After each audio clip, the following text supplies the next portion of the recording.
তখন ডাকতে হয়েছিল ঐকমত্য কমিশনে এবং একটু ফাপড় দেওয়ার চেষ্টা করেছিল ঐকমত্য কমিশনকে। অবশ্য তাতে আমার কোনো খারাপ লাগে নাই, কারণ ঐকমত্য কমিশন তো কোনো কিছু করতে পারে নাই আসলে।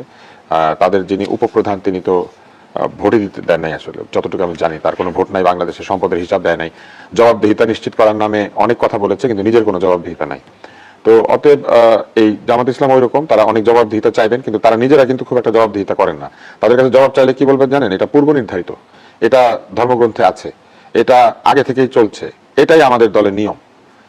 জবাবদিহিতা কিন্তু এটি নয়, কেন এটা আপনাদের দলের নিয়ম, এই কথাটা তারা ব্যাখ্যা করবে না কিভাবে। এখন তারা কি করেছেন, আজকে তারেক রহমান যখন গিয়েছেন অত্যন্ত নিষ্পাপ হাসি দিয়ে তারেক রহমানকে তারা আমন্ত্রণ জানিয়েছেন, বসেছেন, সুন্দর সুন্দর কথা বলেছেন, কিন্তু তারপরে তারা কি বলছেন, এই সরকারের বিরুদ্ধে তারা আন্দোলন শুরু করবেন। শপথ গ্রহণ এখনো হয় নাই, তারা অন্তর্বর্তী সরকারকে চাপ দিতে শুরু করেছেন যে তদন্ত করতে হবে। হ্যাঁ, বিরোধী দল হওয়ার প্রস্তুতি তো তারা বহু আগে থেকে নিয়েছেন। তারা কি ভেবেছিলেন, এটা কি তাদের স্বপ্নে প্রাপ্ত ঔষধ যে তারা হঠাৎ করে এইভাবে সমস্ত সংসদে তারা জিতে যাবেন? ওনাদের যদি জেতার ক্ষমতাই থাকতো তাহলে ওনারা এনসিপি কে নিত? আপনি বলেন, তাদের কাজকর্ম দেখে তো বোঝা গিয়েছে ওনারা নিজের একটা দল আর তার সাথে একটা হাত ভাঙা, একটা পা ভাঙা, একটা ডেট এক্সপায়ার্ড, একটা ওনাদের চেয়েও দুর্বল, এরকম সব দলকে ওনারা এক জায়গায় করেছেন। রাজনৈতিক বিশ্লেষকরা যেমনটি বলছেন যে ৭৭টি আসনে জামায়াত জোট জয়লাভ করেছে, বেশিরভাগ আসনে বিএনপির বিদ্রোহী প্রার্থী রয়েছে, একটা তারা এই সুবিধা নিয়েছে, আরেকটা হচ্ছে তারা যেসব জায়গাতে এনসিপি কে দিয়েছে সেসব জায়গাতে এনসিপি আবার জামাতের ভোট এবং তরুণদের ভোট এক জায়গায় করেছে। কিন্তু আপনি আমাকে একটা জিনিস বলেন, আপনি যদি এতই শক্তিশালী দল হবেন তাহলে আপনি এরকম এই বিভিন্ন জায়গা থেকে মানে এটা ভাষা যেটা বলে আর কি, মানে সংগ্রহ করে করে দল নিয়ে এসে একটা জোট তৈরি করবেন। ওনাদের দলে ওনারা ছাড়া একা জেতার মতো দল কোনটা? ওনাদের দল, এই জোটের মধ্যে অন্য যে দলগুলি আছে ওনাদেরকে বাদ দিলে একটাও জিততো না, এবং সেক্ষেত্রে ওনাদের আসন হয়ে যেত ধরেন 18 থেকে 25টা বড় জোর। এই অবস্থাতেও এই যে বিদ্রোহী প্রার্থীর সিটেও তারা যদি চেষ্টা করতেন তারা জিততেন না। তখন এটা তারা জিততে পেরেছেন শুধুমাত্র এই টুকায় টাকায় যেসব দলগুলিকে এক জায়গায় করে কিছু ভোট যুক্ত করেছেন। আর ওনাদের এটা যে নাই জানেন বলে ওনারা 11টা এরকম দল নিয়ে একটা দল তৈরি করেছেন। 11 জনের একটা ফুটবল টিমে মানুষ এরকম ফুটবলার নিবে যার খেলার সামর্থ্য নাই, যে ধরেন শিশু ফুটবলার, কিংবা যে ধরেন ফুটবল খেলে কিন্তু খেলতে খেলতে রিটায়ার করে গিয়েছে। তো এরকম দলকে ওনারা সাথে নিয়েছেন না। এবং ওনারা যেটা করছেন এটা করার একটা বড় কারণ হচ্ছে ওনারা জনগণকে একটা ভাওতা দিয়েছিলেন যে আমরা ক্ষমতায় চলে যাচ্ছি। টাকা খরচ করেছেন, বুদ্ধি খরচ করেছেন, মেধা খরচ করেছেন, ইন্টারনেটে বট বাহিনীকে নিযুক্ত করেছেন, অকথ্য ভাষায় যারা কথা বলে তাদেরকে তাদের স্ট্যাটাসের নিচে, তাদের বক্তব্যের নিচে, তাদের ভিডিওর নিচে তারা এসে কুমন্তব্য করেছেন। ইউটিউবে গেলে দেখবেন একই আইডি থেকে 50টা টিভি চ্যানেলে মানে কমেন্ট করা হচ্ছে। এদের কাজই যেন চাকরি, যেন কমেন্ট করা। এত কিছু করেও তারা শেষ পর্যন্ত মানুষের যে সমর্থন সেটা আদায় করতে পারেন নাই। এখন তারা একটা ধারণা দেওয়ার চেষ্টা করছেন যে তারা আসলে হারেন নাই, তাদেরকে হারিয়ে দেওয়া হয়েছে। তো তাদেরকে যদি হারিয়েই দেওয়া হয় তাহলে তো প্রফেসর মোহাম্মদ ইউনূসের যে দাবি সেই দাবি টিকলো না, এটা তো ঐতিহাসিক নির্বাচন হলো না। যদি কারচুপি হয়, যদি অশুদ্ধ উপায় অবলম্বন করা হয়ে থাকে, অথবা যদি জোর করে হারানো হয়ে থাকে, এবং এটা যদি সুবিচার ইউনূস সাহেবের সরকার দিতে না পারে, তাহলে তো ওনারা ভালো একটা নির্বাচন করেন নাই। আন্দোলন তাহলে করে, তাহলে তো ফেসিবাদ ফিরে আসার সম্ভাবনা থাকবে। তখন কিন্তু দোষ করে লাভ হবে না। তখন কিন্তু এই যে জামাত ইসলাম ধরেন, আমি তো বলবো ধরেন জামাত ইসলাম তার মিত্র সহ ৭৭টা সিট পেয়েছে, বিএনপি 213টা সিট পেয়েছে। আমার মনে হয় বিএনপি জামাতের তুলনায় বিএনপি লস করেছে। বিএনপি কিন্তু জামাত তো অনেক, আমার মনে হয় অনেক। বলা হয়ে থাকে যে জামায়াতের সৃষ্টি লগ্ন থেকে যাবৎ সব নির্বাচনের ফলাফল যোগ করলে দাঁড়ায় 50টি আসন। এই নির্বাচনে জামায়াত এককভাবে পেয়েছে 68টি। সেই জায়গা থেকে ভালো ফলাফলের পরও জামায়াতের এই অসন্তুষ্টির কারণ কি? না, কিন্তু তাদের আকাঙ্ক্ষাটা ছিল যে সরকার গঠন করবে, তারা বিএনপিকে টেক্কা দিয়ে সরকার গঠন করবে। এবং তারা কিন্তু বিএনপিকে লেভেলিং করেছে, চাঁদাবাজ, অমক টমক, এটা মানুষ গ্রহণও করেছে। কিন্তু তাদের যে বডি ল্যাঙ্গুয়েজ শেষের দিকে যে উৎপীড়ন তারা করেছে, যেভাবে ধরেন নানান রকম, ধরেন পোস্টাল ব্যালট, তারপরে ধরেন ভোট স্থানান্তর, এনআইডি, বিকাশ নাম্বার চাওয়া, সিল মারা, এই নানান রকম করেছে। তো তারপরে দাঁড়িপাল্লায় ভোট দিলে আপনার বেচতে যাওয়া যাবে ইত্যাদি, সূর্য দাঁড়ায় যায় কাউকে দেখলে, নানান সব বলছে, বেচতে টিকিট দেয়, এরকম। এতে মনে হয়েছে ধরেন রাজনীতিটা কিন্তু ইলেকশনের আগে জামাতে পরিষ্কার করে নাই। যেমন জামাতের আমির কখনো বলে নাই এটা ঠিক, কিন্তু তার পরের র্যাঙ্কের লোকরা বলেছে যে তারা শরিয়া আইন ফাইনালি বাস্তবায়ন করবে। আবার তাহের সাহেব আপনার বলেছেন যে এটা ধীরে ধীরে শরিয়া আইন বাস্তবায়ন করা হবে। জামায়াতের আমির আন্তর্জাতিক এক গণমাধ্যমে কিন্তু এই কথাটাই বলেছে। তো আমার বক্তব্য হচ্ছে তাতে রাজনীতিটা তো পরিষ্কার করে নাই। এই জন্য হয়েছে কি, শেষের দিকে তারা যেহেতু ক্ষমতায় যায়, এটা ঠিক যে ধরেন এই মাস মিডিয়া ব্যবহার করে এমন একটা পরিস্থিতি তৈরি করেছিল যে তারা হঠাৎ ক্ষমতায় যেতেও পারে। সামাজিক যোগাযোগ মাধ্যমে কিন্তু ব্যাপক প্রচার দেখেছি নির্বাচনের আগে। কারণ হচ্ছে তারা তো বট বাহিনী দিয়ে আপনি তার বিরুদ্ধে করলে আপনি ধরেন এই যে চুল ছেড়ে কথা বলতেছেন, আপনার বট বাহিনী লেগে যেত। এখন সরকারে যেহেতু যায় নাই, এখন একটু চুপ আছে। তো আমার বক্তব্য হচ্ছে যে তখন আপনার পুরা দেশে একটা পোলারাইজেশন ঘটে গেছে। ধরেন ফেসিবাদের প্রধানমন্ত্রী শেখ হাসিনাও কিন্তু বলেছে যে নির্বাচন বয়কট করবে আওয়ামী লীগ, কিন্তু আপনি খেয়াল করে দেখেন ফরিদপুরের ওই জায়গায় সব সিট বিএনপি পেয়েছে। অর্থাৎ আওয়ামী লীগের লোক সমর্থক যারা আছে তারা কিন্তু বিএনপি ভোট দিছে, মাইনরিটি হিন্দু তারাও ভোট দিছে, তো অর্থাৎ মাইনরিটি খ্রিস্টান বৌদ্ধ এরা ভোট দিছে। তো সুতরাং পুরা জাতি, তারপরে দেখেন যে মানুষ মনে করছে যে জামাত ক্ষমতায় যাওয়া মানে শরিয়া আইন, এবং আফগানিস্তান তুরস্ক এই ধরনের তারা চিন্তা করছে। কারণ মুসলিম দেশে তো গণতন্ত্র নাই, যেগুলো মুসলিম সরকার আছে গণতন্ত্র নাই। তা আফগানের এই 11 দলের ভিতরে আফগান ভিজিট করে আসছে, আবার আফগান থেকেও কিন্তু 2 জন এসে বাংলাদেশ ভিজিট করে গেছে। মানুষের ভিতরে কিন্তু একটা ভয় তৈরি হয়েছিল যে আমরা কি তাহলে অন্ধকার যুগে ঢুকে যাব, গণতন্ত্র থাকবে না। কিন্তু আমরা দেখলাম যে সুষ্ঠুভাবে নির্বাচন হলো এবং আগামীকাল বলেছিলেন আমরা বৃহত্তর বাংলাদেশের স্বার্থে, ভবিষ্যতের বাংলাদেশের স্বার্থে, ফ্যাসিবাদ ঠেকানোর স্বার্থে আমরা মেনে নেব, আমরা সরকারকে সহায়তা করবো, সুন্দর সুন্দর কথাগুলি বলেছিলেন না? এগুলো হয়েছে কি বিসিএস এর নোটবুক মুখস্থ করে কিছু লোক বিসিএস এর পরীক্ষা দেয়, রেটিনা কোচিং এর নোটবুক মুখস্থ করে কিছু মেডিকেলে ভর্তি কোচিং করে, এগুলো আমাদের গাইড বইয়ের মধ্যে লেখা ছিল, ওগুলো হচ্ছে মুখস্থ, এগুলো বলে ফেলেছে কারণ পরীক্ষার প্রশ্নে এভাবে উত্তর দিতে হয়। কিন্তু তারপরে যখন রিয়ালিটিতে এসেছে তখন ওই আবার মনে পড়েছে বঙ্গবন্ধুর কথা দিয়ে তারা আন্দোলন করেছিলেন না, তুমি রিয়ালিটি মাইনে নাও। তো এখন ওনারা রিয়ালিটি মানতে চাচ্ছেন না, রিয়ালিটি মাইনে নাও। আমিও তাদেরকে বলবো তোমরা রিয়ালিটি মাইনে নাও। ধন্যবাদ জানাচ্ছি ডাক্তার আব্দুল তুষার। জনাব এ বি আজিজ ছায়া মন্ত্রিসভা গঠনের প্রস্তুতি নিচ্ছে ফেসবুক পোস্টের মধ্য দিয়ে, এমনটি জানালেন এনসিপির মুখপাত্র আসিফ আহমদ সজীব ভুঁইয়া। তিনি আরো লিখেছেন, স্বচ্ছতা ও জবাবদিহিতা নিশ্চিত এবং সার্বিক কার্যক্রমে ওয়াচডগ হিসেবে কাজ করবে ছায়া মন্ত্রিসভা।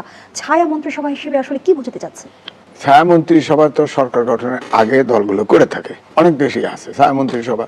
তারা যদি ট্রেনিং যোগ্যতা অর্জন করতে চায়, দক্ষতা অর্জন করতে চায়, করতেও পারে। কিন্তু এখন যেগুলো করছে এগুলো হচ্ছে সবটাই হচ্ছে যে বিএনপিকে প্রেসারে রাখা, মূল কথা হলো প্রেসারে রাখা।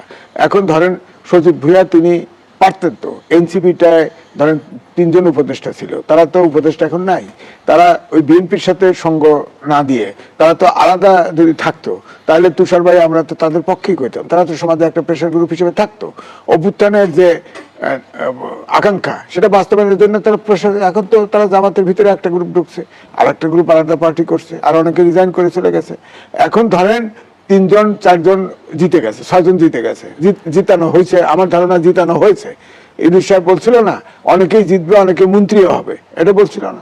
এটা তো দেখা যায়। ধরেন আমার এলাকায় আমি যেখানে থাকি, নাহিদ সাহেব থাকে, নাহিদ ইসলাম, তিনি তো কেউ বিশ্বাস করে না কেমনে বারবিও কারে কিভাবে জিতলো। তার মানে এই নির্বাচনে আপনি সূক্ষ্ম কারচুপি দেখছেন?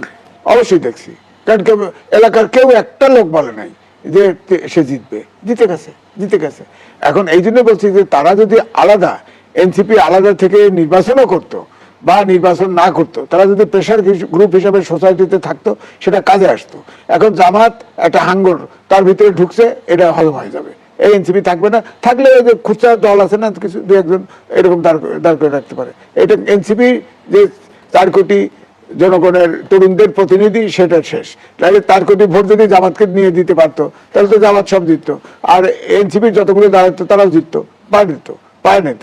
সুতরাং আর আমাদের দেশে তো পারিবারিক একটা অনুশাসন আছে, পারিবারিক কালচারও আছে, সেখানে কি করে ভাবে। আবার এই তরুণরা সবগুলো দলের ভিতরে বিভক্ত আছে, অনেক আছে। তো সব তরুণ মনে হয় আগের থেকে আওয়াজ দেওয়া হতো।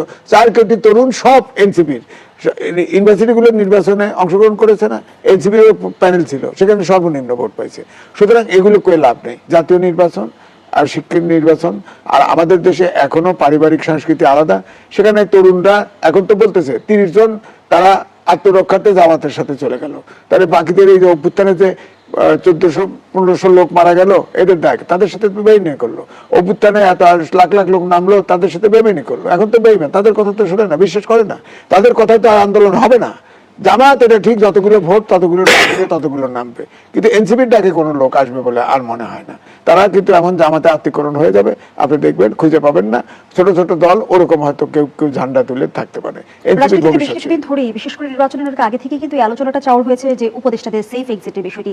ইতিমধ্যেই প্রধান উপদেষ্টার বিশেষ সহকারী ফয়েজ আহমদ তৈয়বের পদত্যাগ ও দেশ ত্যাগ নিয়ে কিন্তু সমালোচনার ঝড় বইছে। বিশেষ করে দেশ ত্যাগের টাইমিং নিয়ে বিতর্ক চলছে। দেশ ত্যাগের বিষয়টি নিয়ে নানা রকম জল্পনা কল্পনা এবং সমালোচনা দেখা গেছে সামাজিক যোগাযোগ মাধ্যমে। যদি একটি ফেসবুক পোস্টের মধ্য দিয়ে তিনি ব্যাখ্যা দিয়েছেন, তিনি তার পোস্টের 2 জায়গায় 2 রকম করে ব্যাখ্যা দিয়েছেন। এই ভিন্নতা কেন? না দেখেন, ভিন্নতা কি, তিনি এই সময় কি উপদেষ্টা সরকার নির্বাচিত হয়েছে, এখন কি পালানো উচিত? এটা তো পালানো বলে। তিনি কি পালালেন? পালানোই তো, নাহলে এই সময় যাবে কেন? এই সময় ছুটিও বেনিল কেন? বলে একবার ছুটির কথা বলছেন, আবার তার পরিবার আছে সেখানে, মাঝে মাঝে যাইতো আসতো, গেছে, এটা তো সরকারের পক্ষ থেকে ব্যাখ্যা দেওয়া হয়েছে। তো সে এই মুহূর্তে গেল কেমনে? মঙ্গলবারের দিন নূতন মন্ত্রী পরিষদ ওত নিবে, সরকার গঠন হবে, এই সময় চলে গেল কেন তিনি? শোনা তো এখন তো নানান ডালপালা বেলছে যে অনেক উপদেষ্টা অনেক টাকা করি কামাইছে, এটা নিয়ে নিয়ে ভাগতেছে, সবাই নাকি চেষ্টা করতেছে, অনেকেই চেষ্টা করতেছে কেটে পড়ার জন্য। তো এখন তো আমার মনে হয় মঙ্গলবারের পরে তো এটা সিল হয়ে যাবে। ডক্টর মোহাম্মদ ইউনূসের তো অনেক জায়গায় অনেক কিছু করছে, তো স্টারলিংক আনার থেকে দিয়ে বাড়ি, উত্তরা দিয়ে বাড়ি, অর্ধেক জায়গা তো সে দখল করছে। কোথায় টাকা বললে বলেন? অনেক Yunus medical, Yunus nursing home, নানান কিছু করছে, এগুলো জবাব দিতে হবে না, জবাব নিতে হবে না যে এত সম্পদ তিনি প্রধান উপদেষ্টা কেন করলো? এই যে মব সন্ত্রাস হয়ে এটা ভাঙলো, এরে উঠাও, এরে জ্বালাও, এটা কে করলো? এখন হবে না? এখন হোক না, বিএনপি সরকার গঠন পর্বে মব সন্ত্রাস হোক না, আপনাদের টেলিভিশনে আসতে পারেন না, ছেড়ে দিবেন আপনারা। হেরিটেজ কালচার অলরেডি অলরেডি গন। মব সন্ত্রাস প্রথম সন্ত্রাস, এটাকে নির্মূল না করার মতো শান্তি আসবে না। ধন্যবাদ জানাচ্ছি জনাব M A Aziz doctor Abdul নূর তুষার। তবে কি ফয়েজ আহমদ তৈয়বের দেশ ত্যাগ আলোচিত সেফ এক্সিটের অংশ? না, আলোচিত সেফ এক্সিট কিনা জানি না, কিন্তু উনি যে অ্যাপ্লিকেশনটা দিয়েছিলেন ওনার নামে, ওনার প্যাডে, prayer for grant of ex Bangladesh leave on urgent family situation, এটা উনি লিখেছেন 13 ফেব্রুয়ারি 2026, ইলেকশনের পরের দিন। ইলেকশনের আগে উনি জানতেন না যে ওনার আর্জেন্ট ফ্যামিলি সিচুয়েশন হবো, ইলেকশনের পরের দিন ওনার আর্জেন্ট ফ্যামিলি সিচুয়েশন হলো। 13 তারিখ কিন্তু সরকারি ছুটি ছিল না, তাই না? ছুটির দিনে উনি এটা লিখেছেন, এবং সেইখানে সাধারণত যেটা হয়, উনি কিন্তু লিখেছেন avail ex Bangladesh leave for 5 working days commencing from Sunday 14 February on account of an urgent and unforeseen family emergency that requires my immediate physical presence abroad.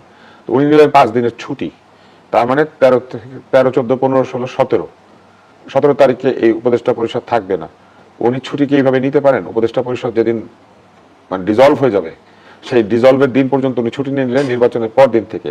এবং নিয়ম হচ্ছে এই ধরনের ছুটির দরখাস্তে জিওর আবেদন করতে হয়, তো কারণ উনি তো এখনো সিটিং উপদেষ্টা, তাহলে উনি কিন্তু চাকরি ছেড়ে দিয়ে যান নাই, তাহলে সেইখানে ওনার পাসপোর্ট নাম্বার নাই, উনি কি ওনার ব্যক্তিগত পাসপোর্টে যাচ্ছেন নাকি কূটনৈতিক পাসপোর্ট নিয়েছিলেন সেটার উল্লেখ নাই, এবং সেই উল্লেখ ছাড়াই কিন্তু তিনি এই দরখাস্তটা করেছেন। আরো কিছু প্রশ্ন কিন্তু আসে, তার বিরুদ্ধে অভিযোগ উঠেছে, তিনি অস্বীকার করেছেন, নিজেকে নির্দোষ দাবি করেছেন। না হয়ে তিনি এই যে দেশ ছেড়ে চলে গেলেন, সেটি আসলে কি? ওনার দোষী বা নির্দোষ তো পরের কথা, সেটা তো উনি দোষী না নির্দোষকে অভিযোগ করবে, তদন্ত হবে, কিন্তু উনি একটা ফেয়ারওয়েল নিয়েছেন, এবং সেই ফেয়ারওয়েলের দুই পাশে লাইন দিয়ে সামরিক কায়দায় তার কর্মচারীরা দাঁড়িয়েছেন, এবং তিনি সবার সঙ্গে হাত মিলিয়েছেন। ছুটিতে যাওয়ার আগে, 5 দিনের ছুটিতে যাওয়ার আগে মানুষ ফেয়ারওয়েল নেয়? আচ্ছা, ছুটিতে থাকা অবস্থায় উনি কিন্তু একটা উদ্বোধন করেছেন পরের দিন, সেটা হচ্ছে আইসিটি ডিভিশনে এটুআইয়ের সহযোগিতায় ঢাকা বিশ্ববিদ্যালয়ের কেন্দ্রীয় ছাত্র সংসদ ডাকসুর উদ্যোগে টিএসসিতে নাগরিক সেবা কেন্দ্র উদ্বোধন করেছেন। এইটা এসেছে অফিসিয়াল ফেয়ারওয়েল যখন নিয়েছেন, ছুটিতে থাকা অবস্থায় না, উনি যেদিন অফিসিয়াল ফেয়ারওয়েল নিয়েছেন তার পরের দিন এটা উদ্বোধন করেছেন। এই বিষয়টি তো পরিষ্কার হতে পারছে না, এটা কি বিদায় নাকি আসলে ছুটি? এখন 17 তারিখ পর্যন্ত ওনার ছুটি হবে না, 13 তারিখে উনি ছুটির আবেদন করেছেন, 13 তারিখে ছুটি উনি পেয়ে গিয়েছেন, তার মানে তো, এবং পরের দিনে তো উনি চলে গেছেন বলে আমরা শুনেছি। 13 তারিখে ছুটি পেলো কি করে? তো 13 তারিখে তো ছুটির দিনে উনি ছুটির অ্যাপ্লাই করেছেন, তখন তো এমনি ছুটি, সরকারি নিয়ম অনুযায়ী আপনি ছুটির দিনে ছুটির অ্যাপ্লাই করতে পারবেন না, যখন অফিস খোলা তখন ছুটি নিতে হবে। আপনি যদি ছুটির দিনে ছুটির অ্যাপ্লাই করেন অথবা নাও করেন, শুক্র শনি মাঝখানে থাকলে ওটা ছুটি হিসেবে গ্র্যান্ট হয়, ওটা কিন্তু আপনার প্রাপ্য ছুটি না, ওটা হয়ে যায় আপনার যে আর্ন লিভ আছে সেই ছুটি, মানে সাধারণ সাপ্তাহিক ছুটি থাকে না ওইটার। তো উনি যেটা করেছেন, উনি সরকারি ছুটির মধ্যেই ছুটির আবেদন করে 5 দিনের ছুটি নিয়ে কোনো পাসপোর্ট নাম্বার, ফ্লাইট নাম্বার, এমনকি কোন দেশে যাচ্ছেন সেটা উল্লেখ করেন নাই। এই ধরনের এক্স বাংলাদেশ লিভ চেয়েছেন উনি, এক্স বাংলাদেশ লিভ, এটা মানে জিও চাওয়া আর কি, সরকারের অনুমতি। এই অনুমতির সময় ওনাকে বলতে হবে উনি কোন দেশে যাচ্ছেন, কারণ সরকারি কর্মকর্তা যদি দেশত্যাগ করেন, কোন দেশে উনি থাকবেন এটা সরকারকে জানিয়ে যেতে হয়, যাতে সরকার তাকে যে কোনো জরুরি প্রয়োজনে আবার ডেকে পাঠাতে পারে। ফলে এগুলো হচ্ছে, ওনারা তো আসলে কোনো নিয়ম কানুন কোনোদিন মানেন না। এই উপদেষ্টা পরিষদ বলেন, এমনকি প্রধান উপদেষ্টা থেকে শুরু করে ওনাদের যে সহকারী টহকারী আছে, এরা কেউ কোনো নিয়ম কানুন মানেন নাই, এবং এই নিয়ম কানুন না মানার আরেকটা উদাহরণ উনি স্থাপন করে গিয়েছেন। উনি কোনো দুর্নীতি করেন নাই আমি মনে করি, কারণ আমি জানি না ওনার দুর্নীতির ব্যাপার, যারা জানে তারা অভিযোগ করবে। ওনার কোনো অন্যায় কর্মকাণ্ডের কথা আমি জানি না বলে আমার কোনো অভিযোগ নাই, উনি যেভাবে ছুটি নিয়েছেন, এই ছুটি নেওয়াটাই তো আসলে আমার কাছে ঠিক নিয়মসম্মত বা বিধিসম্মত মনে হচ্ছে না। আর আরেকটি বিষয় লক্ষ্য করেছি, উনি আমি এটা করেছি, আমি সেইটা করেছি, আমি ওইটা করেছি, আমি করে উনি এটা বলে গিয়েছেন, কিন্তু ওনারা যখন প্রথম ক্ষমতায় এসেছিলেন দায়িত্বে, তখন বলেছিল প্রধান উপদেষ্টার ভাষণ দেখেছেন, উনি কোথাও আমি বলে না, সবখানে আমরা বলে। তো তো আমি তো দেখলাম যে প্রধান উপদেষ্টার কাছ থেকে ওনারা এই শিক্ষাটা নিতে পারেন নাই। ওনারা তো আমি দেখতে পেলাম যে উনি সব জায়গাতে আমি করেছি, আমি এই দায়িত্ব পালন করেছি, আমি সেই দায়িত্ব পালন করেছি। বাংলাদেশের ইতিহাসের প্রথম দায়িত্বপ্রাপ্ত মন্ত্রী প্রতিমন্ত্রী হিসেবে আমি কোনো লাইসেন্স দেইনি। উনি লাইসেন্স দিবে কেন? ওনার মন্ত্রণালয় লাইসেন্স দেয়। দুর্নীতি করার কোনো স্কোপ উনি রাখেন নাই। দুর্নীতি করার স্কোপ আসলে রাখতে হয় না। যেখানে লাইসেন্সিং আছে সেখানে উনি দুর্নীতি না করলে ওনার মন্ত্রণালয়ের লোকের দুর্নীতি করার অভিযোগ বা মন্ত্রণালয়ের লোকের দুর্নীতি করার সুযোগ সৃষ্টি করা হয়ে যায়। তারপর ওনার ভাষা শুনেন, মুখ খুললে বহু ভদ্রলোকের প্যান্ট খুলে যাবে না, বরং আন্ডারওয়্যারে খসে পড়ার চান্স আছে।